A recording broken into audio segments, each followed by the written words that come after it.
चलो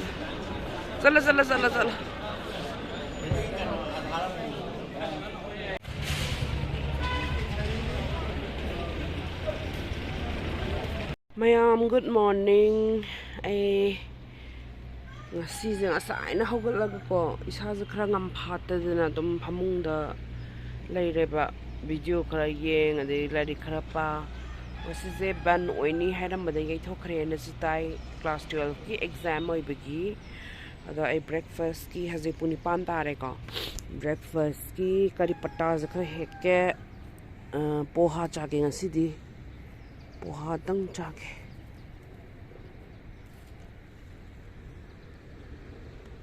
rồi sẽ quay curry patas phát sinh hậu thì hậu lệ hè lấy phát đi gom sẽ fresh khá lâu kì có yam được bây giờ cái tăng lem lấy đi với yum nặng đây sẽ cái tăng fresh to sẽ được cái đi hao bây giờ sẽ tận là mang bơm em dậy hết tục kì hay đi nuông là cái nè sáng tàu bây giờ bay đâm bơm em dậy hết tục kì anh ta đi pam mì em lấy đi freeze đó season deba aduga haibidi hinjang ge thakpuri thae bu yamna season ba ngamde yengo strawberries yong panghale haze bulla ani strawberries yam pandori hanati makha da phasan thain thabi besina bako adagi masigi methi ji so mu hek tok ta ya ro yam chakhole anan te masi mang ghani hanga pan onsala ani hayeng paran thara kanom haude ya ro masi नंतरगा आलू का कनो ngौरबा मयाम breakfast की पोहा होगे आई खो होसु याम line होगनी को यामना कनो इना होगसु या इलाबोरेटली अदु बोय याम चमना होवे दिना सी young Mina C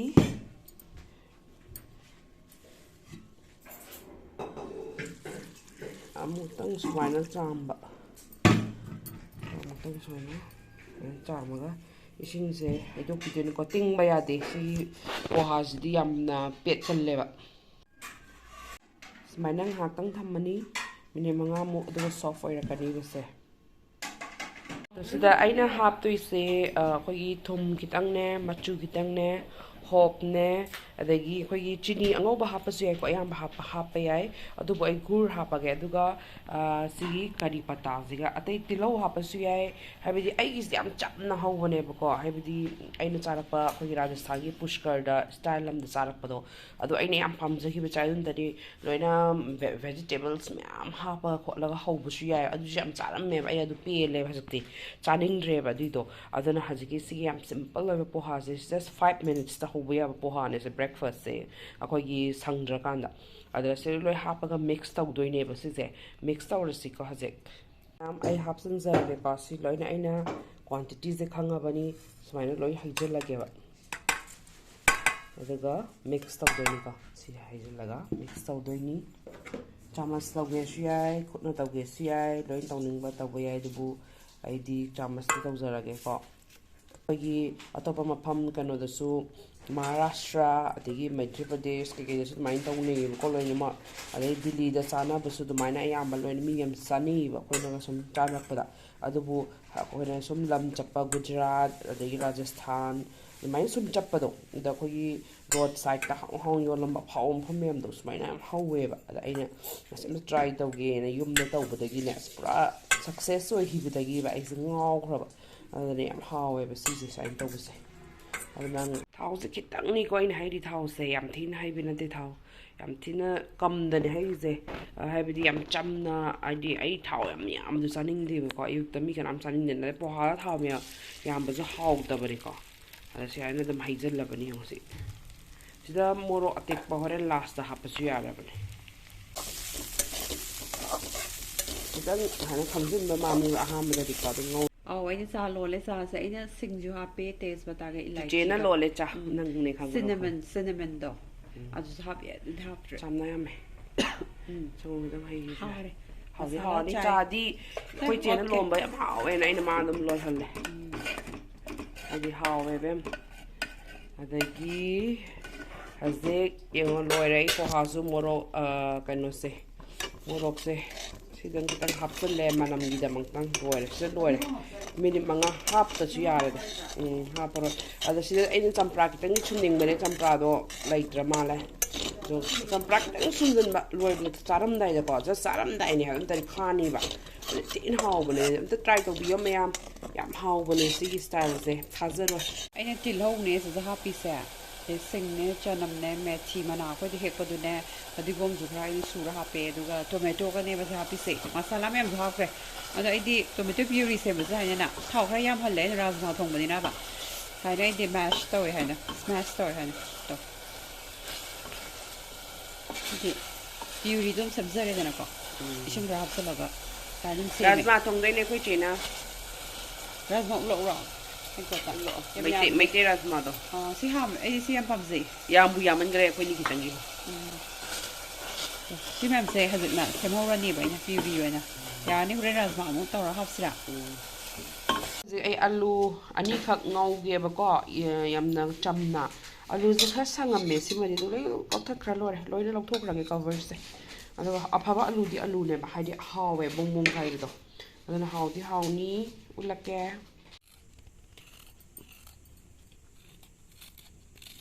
am alu khai ba loi jere yam chamna ngau ni ga si su yam tin chamna angang class 1 tam angang na bok ngau ba hai ba gi phim de ngau bi dei se ma'am हजिक पांच पुरन की करो से mixture से आई याद रे पांच पुरन की मिक्सचर से थाक्सर रगे को अदगा हजिक ngौरनी ngasi dum hapage ta je sida aina ngasai alu kakhibido hapsal yare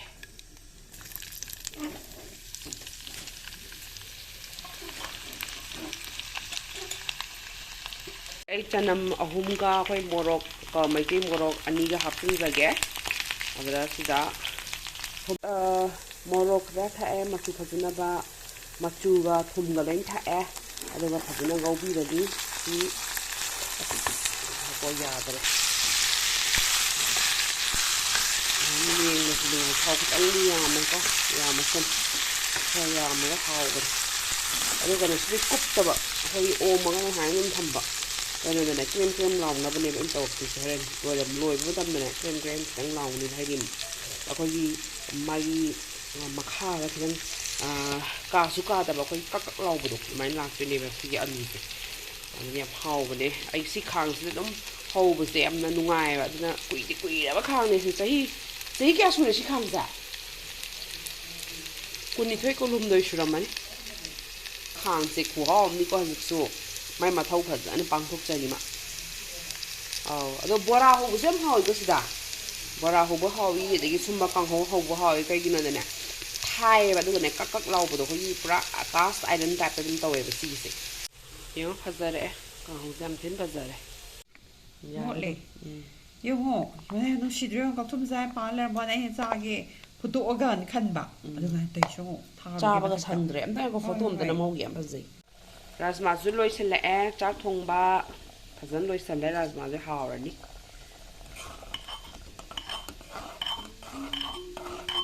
phazare ni u da phang ni nang rajma adune khoi chi chen thong ba rajma ni mem ngong na bi ni ain thong mu zo kho ba yam ngau ba ai nang thong mu ka khen na ni man thong mu ka so mu kyam ai thong mu na ham u khra dai na u tri bai ka Mayam si ubi ra bra kitang crispy oi bitap de lai se season de am pa mi se koi taw bo mak sun tra ga taw ma la ngau bu se se yam pa me taw bu di hoi yam sai hai ne du su kha du cha ta tan tra taw na nong pha do si kai ni french fries traditional den pha le na a san garage ma su to ul lo hong do re ma ul le sai na so okay chon lo do da ba le bra hoi de gi kana methi do hek sa da ga ngau bu aduna sigi kakak long ta re ba ko si kakak long ta ba gi reason amani lai adudi kai no hai ba da akoi alu se ngau bo matam da makhum khum bi da makhum khum ta ri steam thol ka ni ba aduni sing ta ra ga na di chot long ni ba chot long han ning da ba ni ba ina makhum khum ri se aduga lai thara dum ngau ri se adaga mai tha ba se low medium na te medium da ni lau ri se ha low medium o hela mun ba gi lo re to si kakak law ra ni se aduga alu ze khukak si juba mai dum to hen de bites mai to ba aduna mayam alu ka hom di lo shile da min tra lo je ra ge mi ani kitangini yam chabasu yate sigise akhoi imanabi ko mamana Bihar da ina Jamshedpur da chatpada moi mamana ai yombire eba puri ga siga astai ngau ba siga ino ne dra ngau ba di how man ba do train da I chatle ba ko halakpagi magi engagement gi chappada halakpasta moi mamana nang chana ba train de chana ba na yombire eba koi alu bhaji si sine puri ani hum ne puri mari manga ne adagi achar ne adagi chempak ngau budo aduga yamna hawbda aina morok kase pura ma hana happy eva aina aidi train gumba journey chatadi morok asham saning atra adana kak chi charak paside khu hawm tawraba adani haisa yamna ninjang kodom matam jaduna hazek aina sing asi di chaninge rajma ga sanana bana tawre aduga horena papar ama lawjarani rajma charam daida mate cheki ban sinjak su hap toine se khoi thabak ni hazek Sinaram Batavak Tare, no Pagi, Chick Annie, Chick Memory Manga, Masasam Poeva, the Tikra Secret, in Mamatam do that, Nigit and I, Parakeet, Masaga Portrait, Habide. The same is the Miagni, Yerum do a city chava call, my Mamuto, Yerum give Mamuto, happy that it's Savan, I am happy that you don't put love. Sige jam phazarame mai se akhoi dagi mana lohibane matak-tagi ai naupana duga man phazana sembire wo se phazam tawre wow yam phazarame machu sin phazara dagi sige mai si phazabani si so aina porak pangatani mi mayum dagi aina adam lam mi mayum chapas imana mi mayum oiro idom cha mayum oira moira ai adam porak toine ba ko adagi sisu phazam ne grass ita bamboo gi style ni ko adagi sisu angon dai loi lawa sandok khiba ngatani sisu sidi keno ne haibong pambi haba haibong adagi sisna khoi gi jackfruit pambi ne khoi ko mapan mamang da ko yam hawe ba jackfruit jam pa le ba ko lo pan da siawe chehi adagi sisna haibi mana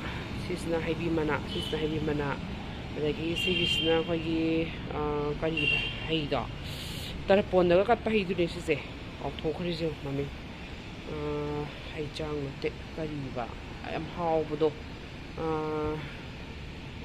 kano da so hai thong da ga sum ha pa ne shop da kai da